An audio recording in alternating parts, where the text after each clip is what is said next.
جب انسان کا اللہ سے معاملہ درست ہو جاتا ہے تو بھیڑیے اور بکریے ساتھ رہتی ہے اور شکار کاتی ہے۔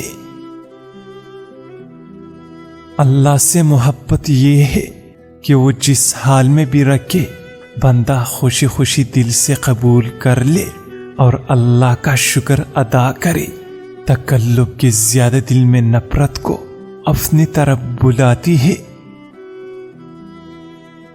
اللہ کی نظر میں اس کام کی حیثیت ہے جس میں زیادہ خلوص بھرا ہوا ہو۔ جو بندہ ہر وقت اللہ کا دھیان نہیں رکھتا وہ گناہوں کی لپیٹ میں آ جاتا ہے۔ اگر اس بات کا یقین ہو جائے کہ حق تعالی ہر جگہ پر موجود ہے تو معاشرے سے ریاکاری کا ہمیشہ کے لیے خاتمہ ہو جائے گا۔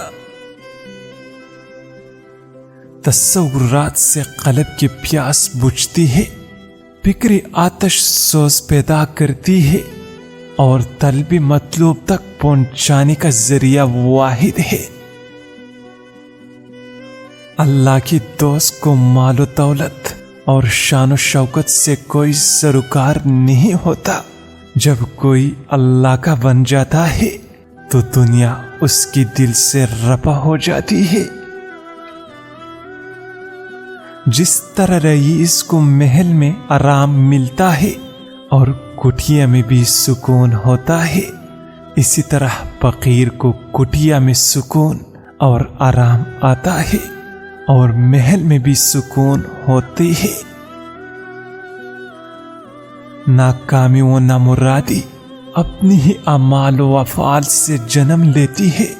بری کام کرو گے تو نامرادی آئے گی اور اگر بھلے کام کرو گے تو کامیابی آئے گی۔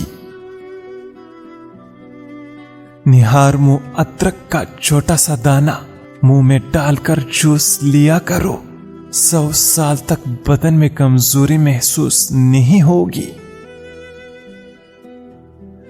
جو انسان اپنی روح سے واقف ہو جاتا ہے اس کی ساری فاصلے سمٹ کر رہ جاتی ہے۔ زاہد مرشد کامل سے چلتا ہے اور عارف اڑتا ہے، اور اڑنے میں ہفتوں کا فاصلہ گھنٹوں میں طے ہو جاتا ہے۔